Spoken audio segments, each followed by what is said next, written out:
Thanks for watching SmartFoxTV. Give us a thumbs up and subscribe.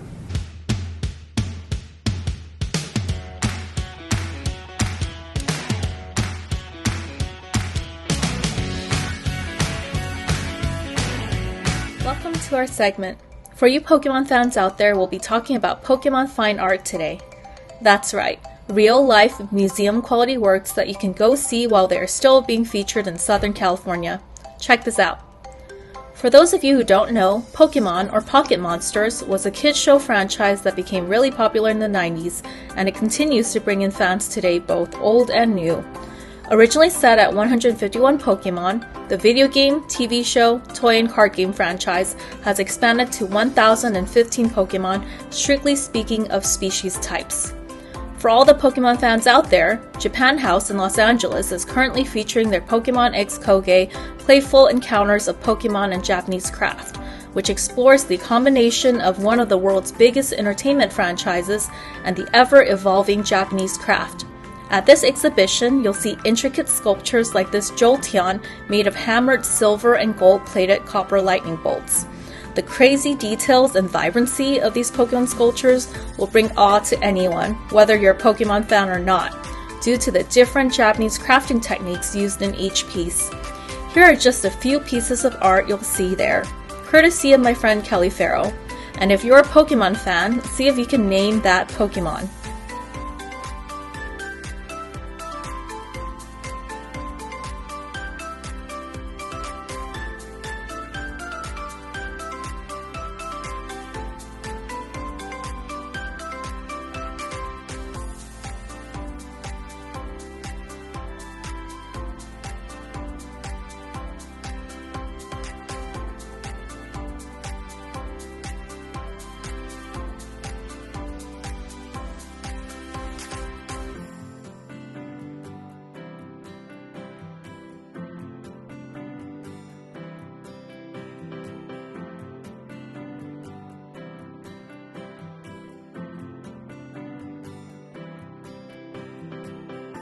One of the most striking art to me that was both beautiful and honestly somewhat disturbing was the collection of clay jars with Pokemon embedded in them.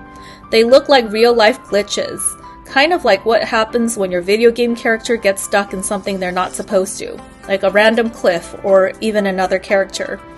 The Pokemon look frozen in time and unable to get out of their clay sculpture. If you're interested, over 70 of these Pokemon works of fine art are only available for a short time in rotations. The first rotation has already ended, and the second rotation ends November 13th. The final rotation of artwork will then be available until January 7th of next year, so catch them all while you still can. What do you think of what you saw? Leave your thoughts in the comments.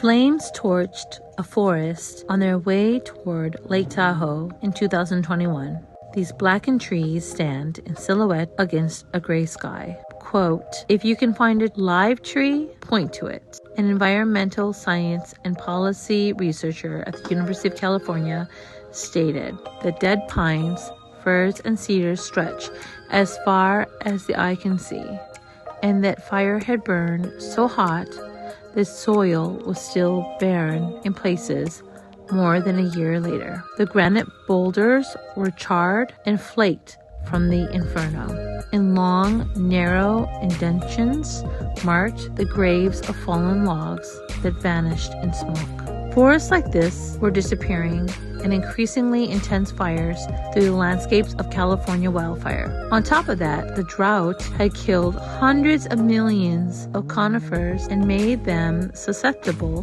to disease and pesticides. Or 7% of the wild forest increased since the 1990s. Even this human-accelerated firestorm couldn't tamp down the resilience of nature.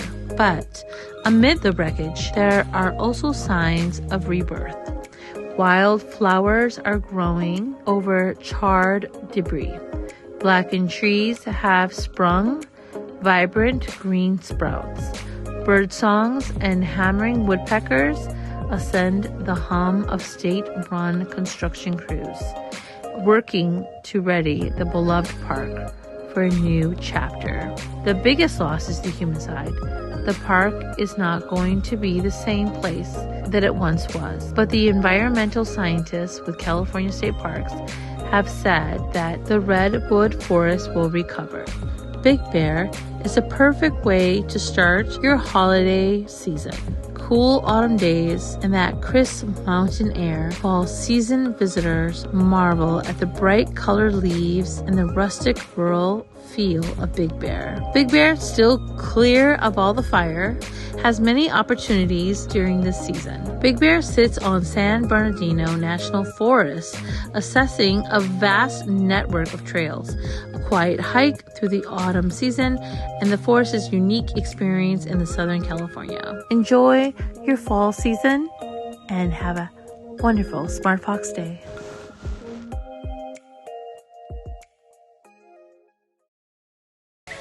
This is Kim. Hi, this is Sally. Hello, this is Tracy. This is Shane. And thanks for watching SmartFox TV. Stay foxy.